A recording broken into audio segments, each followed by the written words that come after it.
UBC, inspiring Uganda. The official broadcaster of Non-Aligned Movement and G77 Summits 2024.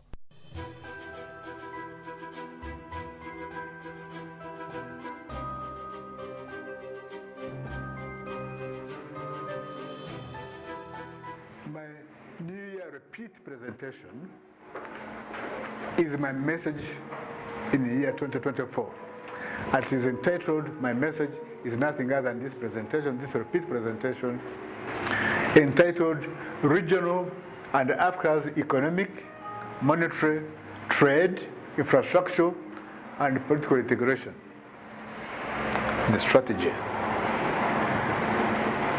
the roadmap, the milestones, the deliverables. Doing that until we achieve total integration of Africa, but preempting crises on the way that befell the EU, that befell the UK under the Brexit arrangement. Okay? So as we do this, as we design a monetary union for the entire continent of Africa, and as we integrate in terms of trade, infrastructure, financial markets, deepening them and broadening them, we want to preempt a crisis that befell the UK, the Brexit crisis. We want in the future not to fall into that same trap. So I'll proceed to the outline. I'll first of all provide the political economic context. Everything has got a political economic context. You don't simply plunge into a monetary union, an African monetary union, without knowing, understanding the background to it. There is a an underlying political economic context of the African Union. That context is what I'm going to talk about. We shall also look at the benefits of joining an African Union, of joining an African Economic and Monetary Union, of even joining the mother EAC Monetary Union, of even joining the Commercial Monetary Union, which we already have.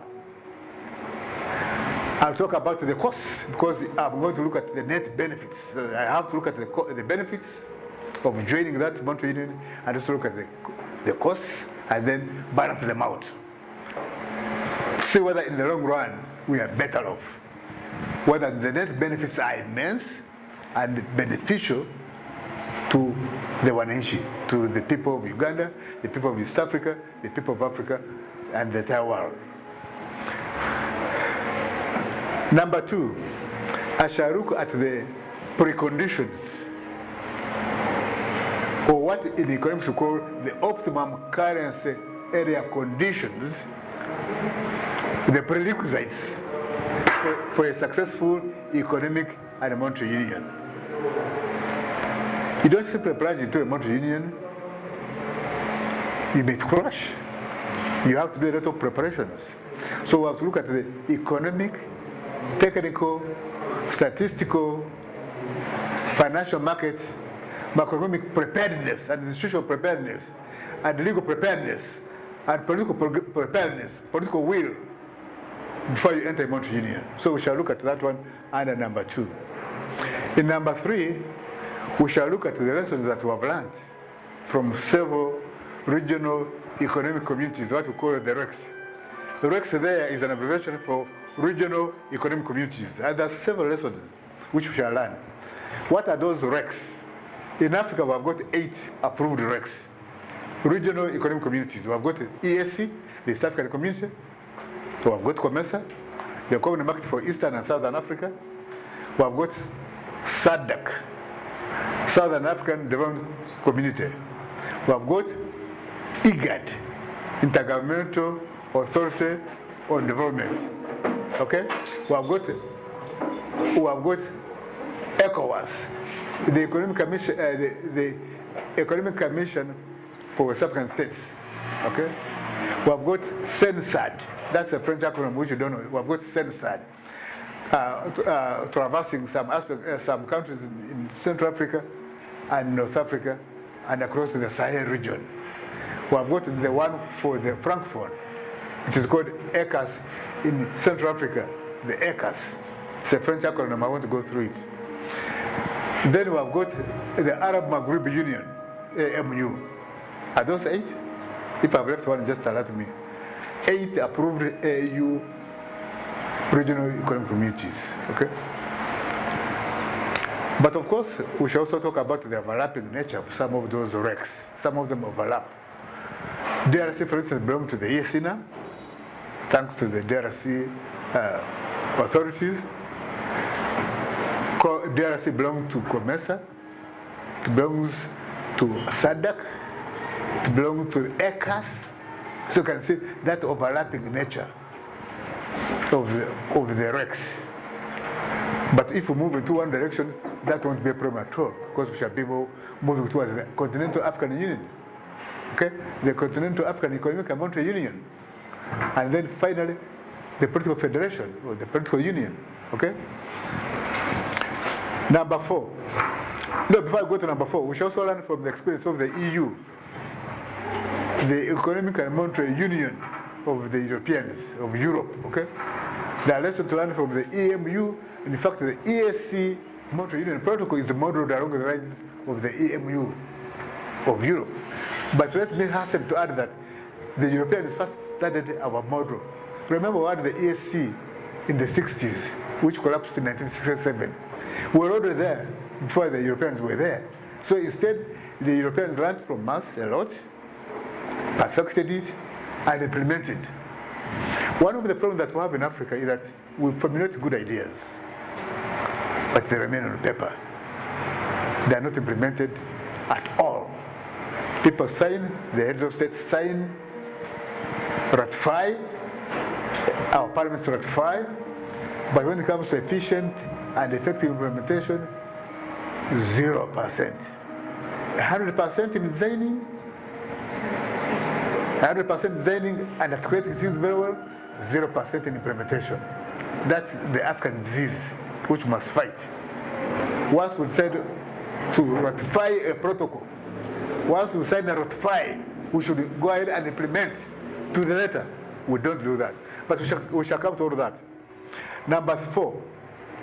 Of course, I shall discuss with you how to design a very good roadmap for the continent in terms of macroeconomic convergence, financial market integration, trade integration, infrastructure development and integration and interconnectivity, financial market deepening and broadening and development, and of course putting our people out of poverty. We shall have that type of roadmap, and I'll tell you the steps that we take to design that type of appropriate roadmap. That roadmap will not only have the activities and the tasks, it will also have implementers, to have deliverables, to have milestones, okay? And to also be costed. I don't want people to have good ideas, formulate them, but fail to finance them to the end. Because we want people must have the must reap the fruits of your integration, of your monetary union, of your economic monetary union and a monetary union, of your political integration. They must reap the benefits. What the use of going to a monetary union which is not going to benefit the people, the wananchi, yourselves, and posterity, future generations. Okay? In number 5, I shall map out a strategic way forward. I shall tell you what actually works, what has worked everywhere, elsewhere, what is working now, and what's not working now. But I will use that knowledge and experience to define appropriate integration stages, the phases, and the approach. We shall then look at the strategic plan and an actual roadmap with clear milestones and deliverables and tasks and the budget for it, an adequate budget to fulfill that mandate. Of course, I shall also talk about the existing regional monetary institutes that are precursors for the African Central Bank, for the regional central bank. You see, before you plunge into a central bank or a monetary union, you must have a vehicle to articulate and prepare you in terms of the statistical preparedness, in terms of technical preparedness, in terms of policy articulation and preparedness, institutional preparedness, legal preparedness, and also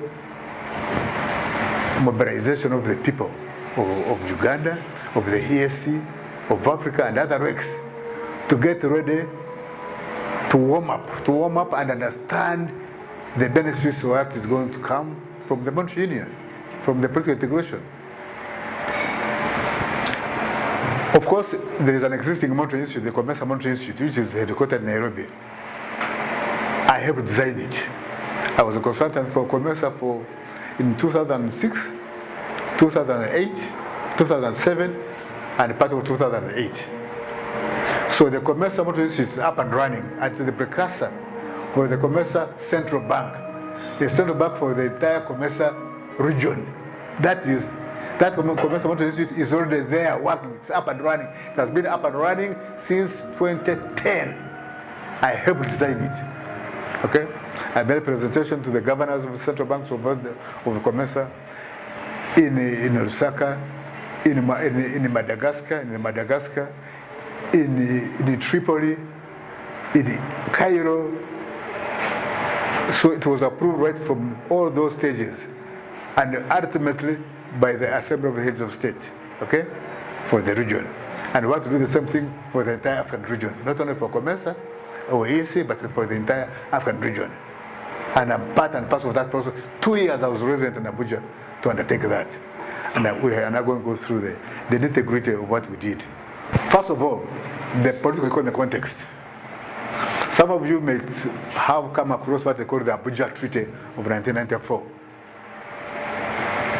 And then its ratification in Cotonou in 1991, then its ratification in Cotonou in 1994.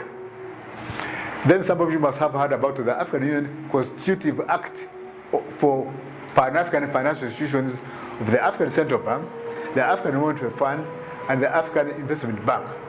Briefly, the African Central Bank is like the IMF of Africa. Okay? Even the African Monetary Fund is the acronym for the IMF of Africa. The SCB is the Central Bank for Africa. Okay? The AIF, rather the AMF, African Monetary Fund, is just like that one for the world, the IMF. But you know, Africans cannot always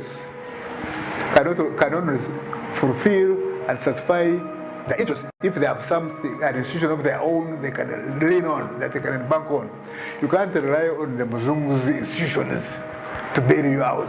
You cannot rely on yourself. So the AU heads of state were very wise enough to set up those 3 Pan-African financial institutions.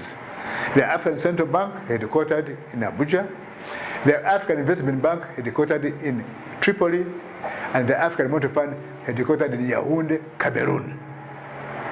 And the biggest drivers of that process were the former president of Nigeria, Obasanjo, the late president of Libya, Colonel Muammar Gaddafi, the former president of South Africa, Thabo Mbeki.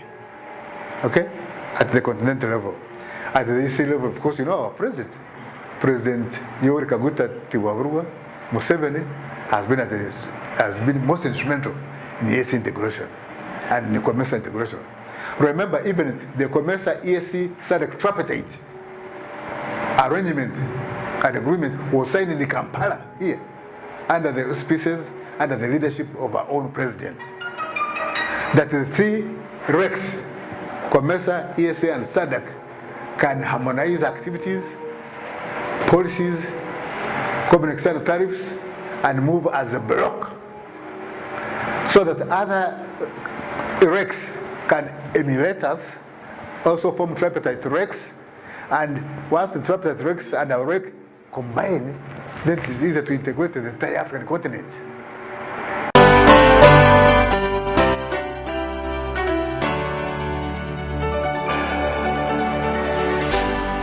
UBC, inspiring Uganda.